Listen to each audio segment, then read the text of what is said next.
So Dad calls me this morning, Sunday morning. He says, hey, what are you doing today? I was like, you know, I gotta go to work.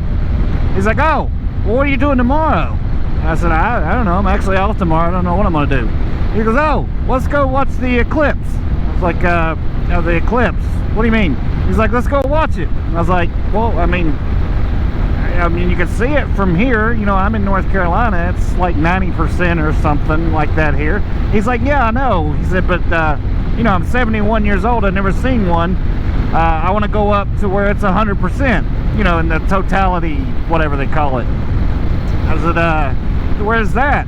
He's like, oh, well, you know, looking at it, looks like we probably need to go to Indiana. I said, Indiana? I said, Dad, I'm in North Carolina. I have to work till 5.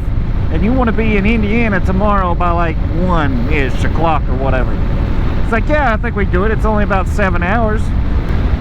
So yeah, I'm not complaining. There's not a lot of guys get to go on rides with their 71-year-old father.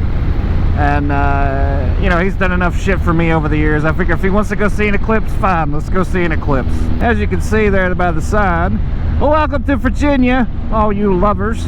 What a pretty sunset we're getting ready to have. Pretty curvy for a 4-lane. Getting ready to pop back out into the sun for just a second. And over the Holston River. Alright, so we are about to get going here. It says we got 6.5 hours to go. Yeah, there we go. Go through the yellow light, leave the old man behind right off the bat. Go ahead and get it out. Oh no, he run the red light. Alright, so we're off and running. I'll check back in a bit. I'm not really sure what these two are doing. They just come out of, like bats out of hell. And now they've slowed down right as they got beside of me. I always love it when people do that. So now they're going to take off again now that it's straight. There we go. Find your throttle, buddy. That farm use tag. That's fantastic. Love knowing that you're out here with no insurance. Oh, we're so close to Kentucky, I can taste it. High beam, low beam, high beam, low beam, big curve, high beam. A lot of signs for this curve. Guess what? Welcome to Kentucky. Alright, we're in Kentucky. There you go.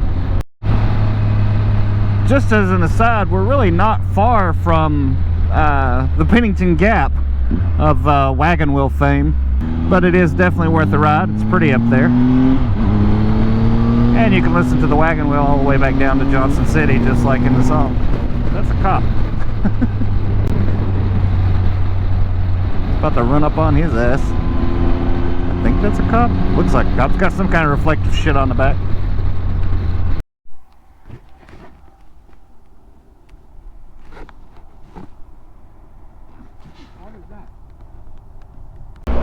Kind of debating to stopping for gas or keep going. Yeah, he's telling me to turn off. I figured he was about ready for it.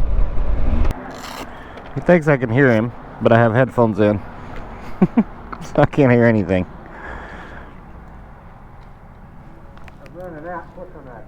So he still thinks I can hear you. He's still talking. Gas has been got. We have gotten ourselves lined out with a hotel in Frankfort, Kentucky. There's a secret reason I picked that particular place. It turns out the distillery for Buffalo Trace is in Frankfort, 8 minutes from the hotel that I picked, coincidentally. Got little buzzy things in the road. There's another one.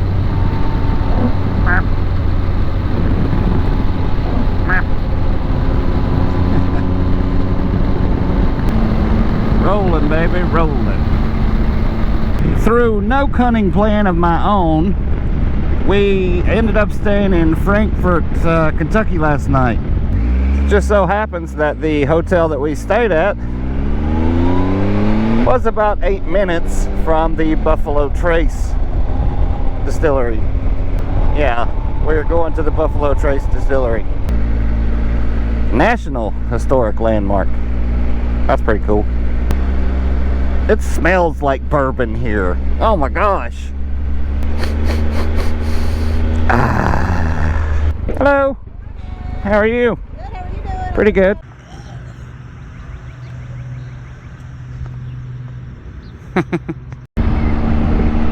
What I mean about them just cutting through the middle of the mountain to make the road. We ain't going over it, we're going through it, god damn it. Oh man, that smells good. Holy cow. I don't know what they're cooking, but it smells good. Sorry, the GPS was telling me to turn left on Kentucky Speedway Boulevard.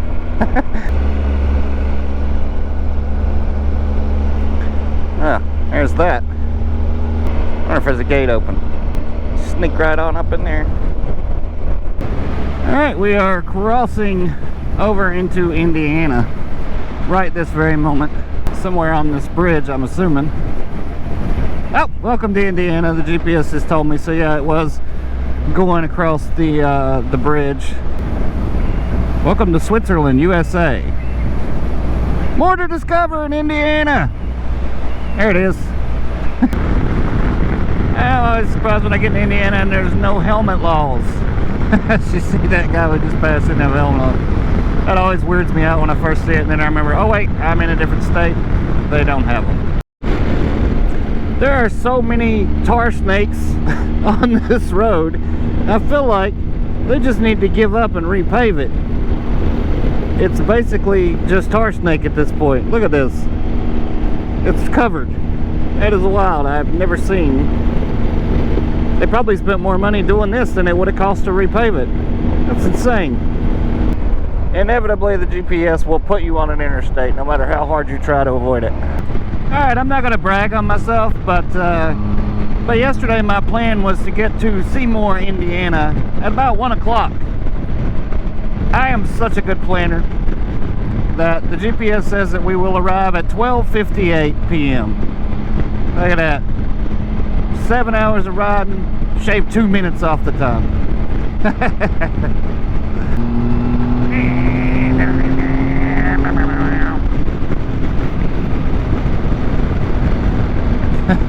Dad's back there like, what the fuck just happened? We are in Seymour, Indiana. This is where we were trying to get to, so that worked out pretty good. Dad was joking last night. He's like, I don't care where we go see this thing. We go sit in a Walmart parking lot. Guess what, motherfucker? Right over there's a Walmart and a Steak and Shake. So you're liable to get your wish there, Hot Rod.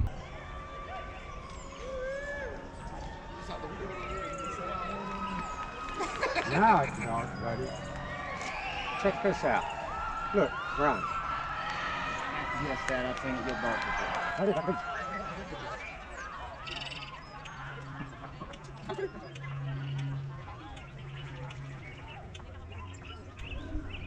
I gotta admit, that's pretty cool.